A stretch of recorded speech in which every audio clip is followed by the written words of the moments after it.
Good morning and welcome to today's HUBsights webinar. My name is Jason Rowney. I'm the Senior Investment Consultant within the investment team at HUB24 and will be the moderator for today's session.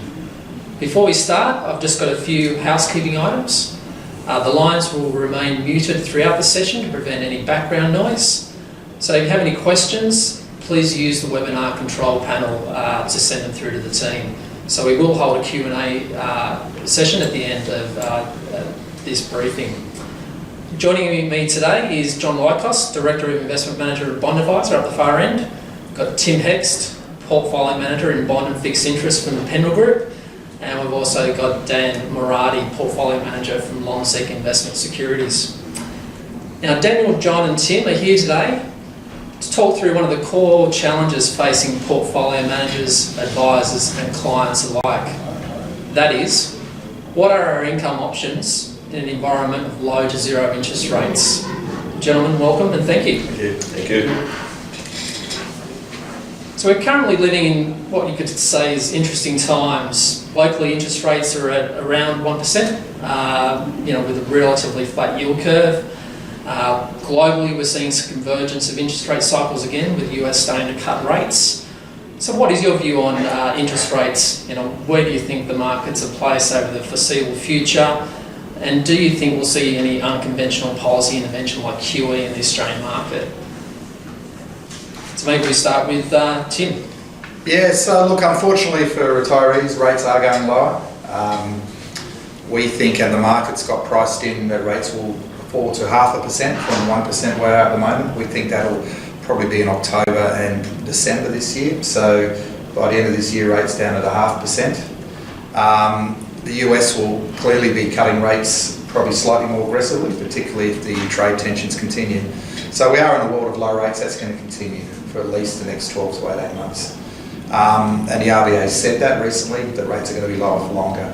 The question of QE, I do think you will see some of that, and that'll be all about making sure that the rate cuts that do come through to the cash rates are passed on to consumers on the borrowing side. And as rates head towards zero, the banks will be keeping more of those cuts. And to help them pass them on fully, it wouldn't be a surprise to see the Reserve Bank providing some sort of QE to help that process. And in terms of credit, where do we see credit actually being aligned at the moment? In terms of credit markets, I certainly think investment grade credit is in a good space. I think the economy, whilst it's weak, is certainly not falling right over. I do worry to some extent about the high yielding credit sector, just particularly at what stage of the cycle we are in the US. So it pays to be cautious out there. Okay, any non-conventional, non-consensus views? Well, I think it's hard to disagree with what Tim just said. All the forces globally really point towards lowering benchmark cash rates, and I think we are going to continue to see that. That's going to continue to provide a tailwind to credit. Again, be cautious, taking on too much risk. But the QE issue as well, we think the same thing. We think there will be some QE. Look, it'd be great if we could get some fiscal support there. The impact and effectiveness of monetary policy globally could be debated, all week long. But that's unfortunately out of our control in terms of just how well they can roll out the fiscal component as well. Yeah, look, I think the yield curve is already indicating that the lower for longer rate environment is here for a while, and the key indicators that the RBA is looking at in terms of inflation reaching within the target range in a sustainable manner, and unemployment and wage growth, we're not yet to see any of that sort of tick up within long-term trends. So we will likely to see additional 2 rate cuts by the RBA, and obviously depending on the growth rate of the economy next year, that depends on whether they sort of undertake additional QE measures, and as Tim said, how much of those rate cuts are being passed on to consumers. And we are likely to need some additional fiscal stimulus from the government next year as well to provide that growth spurt for the economy. Okay. So any risk of recession? We've already had a per capita recession the last 2 quarters, so in other words, the only positive growth we've really had is from population. So already in a per capita recession, so you can understand why consumers don't feel particularly buoyant. I think we get, next month we get the second quarter numbers. There's a chance that we're in a private sector recession. In other words, we're going to get probably annually about 1.5% growth, but all of that growth is going to be coming from the government, which is doing a lot of spending, and from the external sector, where our export sector is doing quite well. So I don't think we'll get a technical recession where the economy overall goes backwards, but certainly in the private sector, that could be the headline we see next month. And it really does capture the idea that, you know, whilst the economy's hanging in there, it's only because of things which most of us don't experience. So it's not in a good place. But the government is going to keep spending. Fiscally, we're in a strong position, so that will continue to be a positive force. And that external sector, you know, despite some speed bumps, is still doing very well. So I don't think we'll see a overall recession, but it's not surprising some people feel like we are there already. Yeah. Yep. Okay, so given your views on interest rates, this lower for longer cycle, you know, how do you see this affecting retirees in terms of, you know, the discussions that you're having with clients, with your retirees or institutional clients? You know, what are their concerns and are they justified? Yeah, look, it's a really good question. For us, we do actually have direct exposure to clients on the wholesale level and the retail level, which makes conversations particularly interesting and somewhat nuanced as well in that sense. We find that the wholesale market does tend to have a greater grasp on the issue of adjusting return expectations, and that's something we need to really educate the retail market more on. And specifically, you know, we're not in the high interest rate market we were previously, and therefore we need to understand that we have to be prepared for a lower rate going forward. Look, on occasions that's an easy conversation, on occasions it's quite difficult. Look, I'd add a couple of things. Firstly, yeah, you do have to adjust expectations. It's always important to remember, though, and it probably sounds like cold comfort in some ways, but inflation is very low. And, you know, some people might not feel that given their exposure to different things, but overall inflation is not, you know, it's at 1.5%. So cost of living pressures for a lot of people just aren't there, even though you read headlines about it. But the second thing is that, you know, it's a global thing. It's not just about Australia. There are global economies now who have had zero rates for 6 or 7 years, particularly in Europe. And the experience of those economies is they haven't fallen over. You know, people haven't become destitute or anything like that. What it has required, though, is a big change, a structural change about expectations. And certainly there's very few economies, particularly in places, as I said, like Europe, where people talk about 8 to 10% returns still. They've readjusted a long time ago to this lower for longer idea. So it's not uncharted territory globally, even if it does feel like it is down here. And the experience we've seen is that, you know, it has its challenges, but life does go on. Yeah, look, I think the biggest impact will be obviously the income component that clients are generating from the cash and fixed income component of the portfolios is reducing, and I think it's yet to sort of cycle through the market with the recent RBA cash rate cuts. So I think as the term deposits roll and as sort of the rates adjust lower over the next 12 months, it will be a bit of a shock to the system. And I guess what we're seeing is that the clients are inquiring about what additional products can they use or invest in, or how do they construct a portfolio that still gives them some level of income. Obviously, it's not going to be what it was in the last few years, but I guess the key concern here is that there's a bit of risk creeping into sort of client portfolios to make up for that shortfall in income, and that's something that we have to be conscious of. That's an intended increase in the risk profile of the investments. Yeah, I think that touches on a really important point, which is, you know, there's a lot of opportunities, you know, within markets at most points in time. So I'd be interested in your views on where they currently exist, particularly for those people seeking income. But, you know, are there some risks within, you know, the way that we construct portfolios, the way that we invest for clients in terms of increasing risk to get back to this more sort of normalised income environment? I think that's a really interesting point to discuss. Look, in terms of the way we construct our retirement portfolios, there's a big focus in having a larger allocation to Australian denominated assets. Obviously that part of the market has traditionally had a higher yield versus other markets, and obviously the benefit of franking credits, which would be invaluable to retirees in a low inflation, low growth environment. From an Australian equities perspective, we still prefer the sort of the defensive income segment of the market. Your businesses like your REITs and your infrastructure and utilities, airports and toll roads. These businesses have sort of stable earnings, low volatility, and stable dividend growth over the next few years. Obviously, the sector has done quite well over the last 12 months, and that's reflecting the movement in long-term interest rates. But I think from a retiree perspective and getting that sort of stable income stream, that's a part of the market that is suitable for those types of investors. Obviously, we don't expect the outperformance that we've seen over the last 12 months to repeat, but I think in the current environment, with additional rate cuts and potentially unconventional policies next year, that sector will continue to perform quite well. In terms of A-REITs, for example, the sector is yielding on average about 4.5%, with 2 or 3% earnings growth over the medium term. And in a relative perspective, that's not too bad for the current environment. And the sector generally is well capitalised. The balance sheets are strong and stable. And obviously the income is pretty stable as well in terms of the distributions that they're paying to investors, and most of them are generally covered by underlying cash flows. So that's an area I think that will continue to perform well, subject to sort of the projections of current interest rates.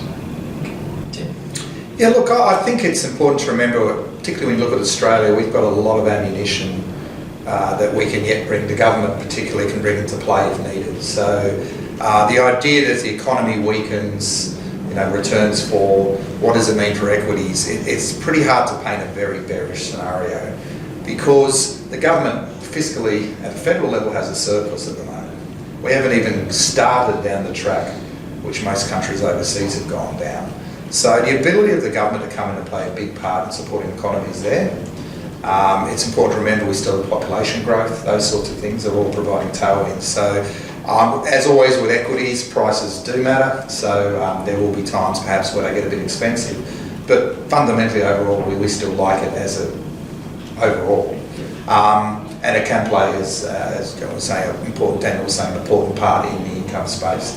I think though the thing to keep in mind though is that the stimulus the government can provide, they've already been doing that to some degree, but it will be targeted at certain areas. So certain areas of the economy will winners, certain areas won't, and those themes are going to keep going in. So really, as always, things like active equity management, where people can try and pick which sectors are going to be the beneficiaries of those, remain very important.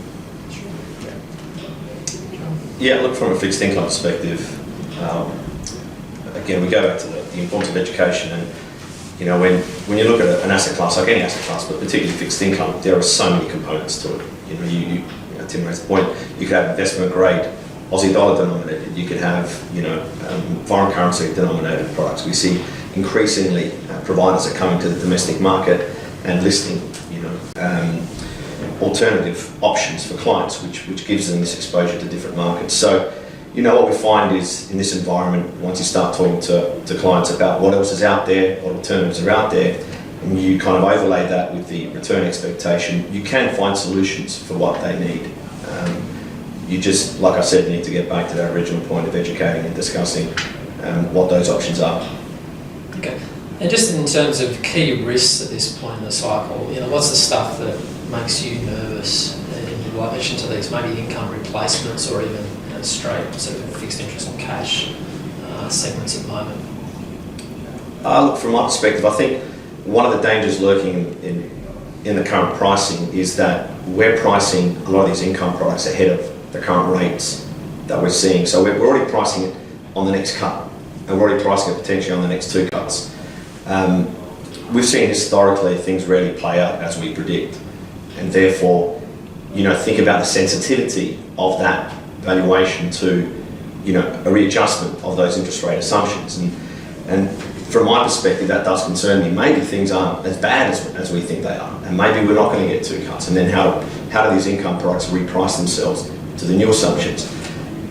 And obviously after that, you've got these global issues. You see overnight the China trade war risks and what have you as well, the Brexit risk potentially as well. So, there's numerous risks. But from my perspective, looking at how we often price ahead of where we currently are, that's a key risk. Tim, anything keeping you awake at night? Look, I think, it's well documented, all the global risks. I mean, people do focus on them and talk a lot about them. I think, that you've got to sort of separate the structural from the cyclical. And I think the thing we all grasp with, and we here at HUB24, is just the impact technology's having structurally.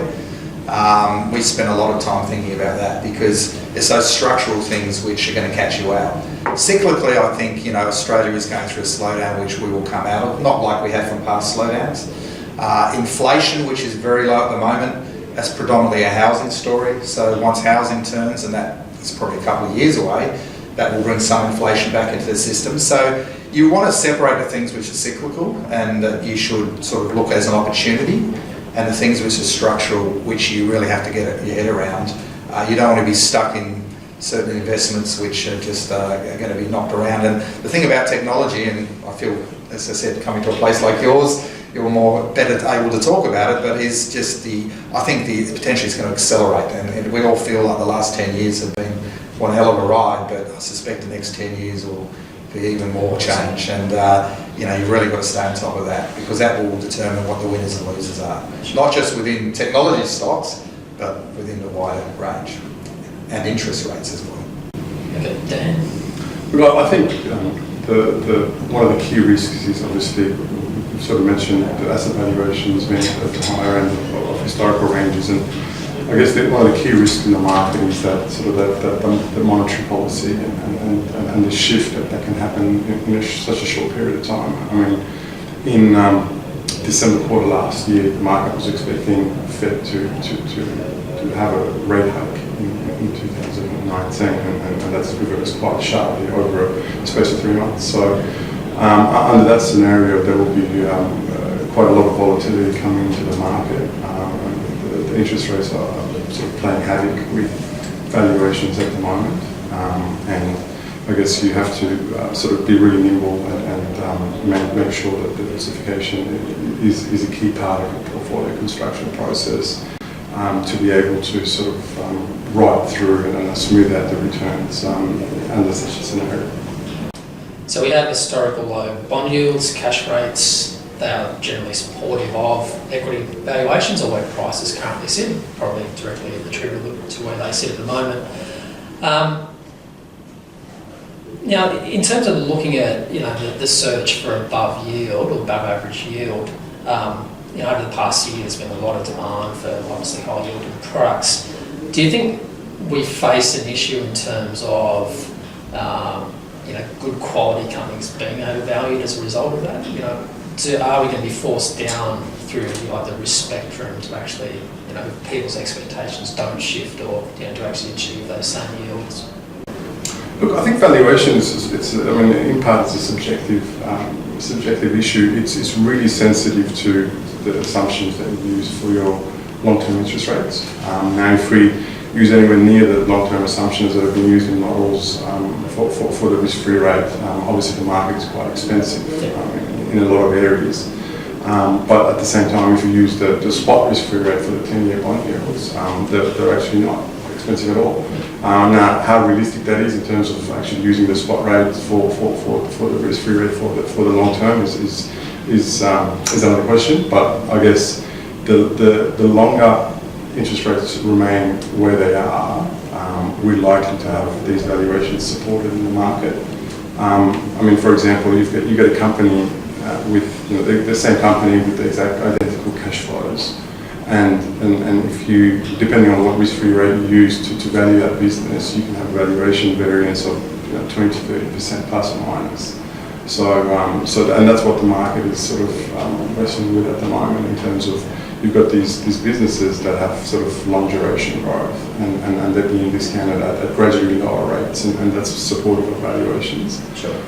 So I guess in terms of it's a balance of selecting the right businesses to invest in, and at the same time being aware that the assumptions for interest rates and an outlook for monetary policy is a key input of the valuation for these businesses long term, and we could see sort of quite remarkable changes in valuations in a very short period of time, and that's where you sort of fall back on your portfolio and the type and the quality of businesses that you're investing in to make sure that they can sort of work it through the cycle.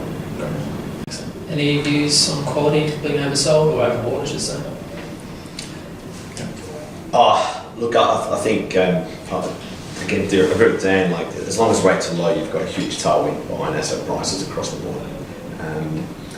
But then getting to Tim's point before about at this point of the cycle, it's hard not to be increasingly cautious about some of these valuations, particularly when you look at some of the subordinated products in the fixed income market relative to the investment grade space. So that's kind of our view. Yeah, look, I agree about this. The discount factor you use is very important. But you've got to remember the whole point of low rates is that we have, firstly, low inflation. That's the good side behind it.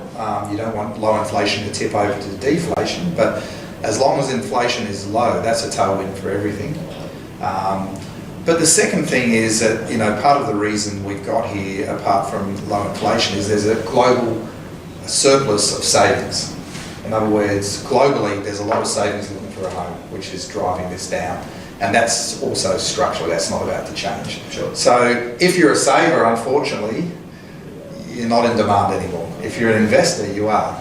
And that's the whole point of low rates, is to encourage more investment. So people with entrepreneurs and those sorts of people, better access to money is a good thing for the economy. Unfortunately, if you're a saver, you're not needed as much, and that's reflected in the low rates. And again, that's not about to change. You may get some small variances, but that's not about to change. Okay, just remind people at this stage as well that if you have any questions, please send them through. We'll start with another one, which is more around the issuance of this lower quality sort of credit. We've seen the issuance of BBB in the US particularly balloon over the post-GFC period.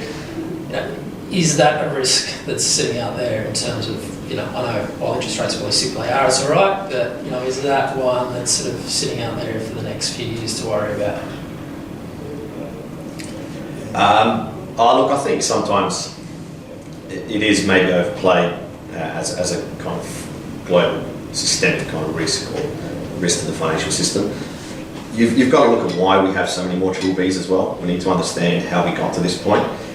And it's not necessarily a case of everything's been dropped. They're not, from high grade to BBB. The majority, and McKinsey recently did a study on this, was quite interesting. Since 2008, the majority of these are new issuers who previously didn't have a rating and now have a BBB rating. And then the second driver is those that have been upgraded, which is a positive credit dynamic. And then third was, you've got some that have fallen from high grade credits. Now I see this, we kind of see this more as a risk if that the US economy falls into recession. Clearly corporate gearing there, for example, is higher than what it is in Australia. If it falls into recession, this is something that could exacerbate a situation, but it could probably be more of a pricing volatility issue in the markets than more of a global system, kind of financial system risk. Right. Look, I totally agree with what John was saying. A lot of this BBB debt has come about because very good companies have been issuing to buy back their own equity. In other words, what they've been taking advantage of is very cheap debt and much higher returns in their own equity. So, and also within the BBB sector, there's a lot of utilities who deliberately are BBB. In other words, if you're running a utility with very stable cash flows, you do want to gear up because that gets you a far better return. So, not all high grade sort of stuff is the same. I think the quality of bad debt, in other words, the stuff we saw, for example, for the GFC, where a lot of leverage buyouts were coming through, those sorts of things, isn't there as much. But the only thing that concerns us, when it comes to high grade credit, it's not high grade, high yield credit, it's like anything in life, it's the level which is important. And we've been concerned that spreads in recent times have probably got too tight. Yep. So you are getting in on the back of a lot of good news. But in terms of an asset class, if that were to cheapen up, it always gives you some pretty good returns over the long term. But you want to make sure you don't have your whole portfolio sitting in it, because when the recession comes along and you're getting whacked on your equities, your high yield credit's going to be getting hit as well. Yeah, There's no diversification there. Okay, we've got a question in. So do you expect interest rates to revert to mean, or will they depend on the unwinding of QE? Mean being what, the last 25 years or? Presumably, yeah. So whatever the expectation is, the long run average sort of interest rates. No. To cut a long story short. Let's assume inflation goes back towards 2%, which I think is a possibility not this year, maybe towards the end of next year. Then you're down to what your real yield should be. And as I say, we do have a global excess of savings. So for a risk-free rate, to expect much of a real yield is probably optimistic.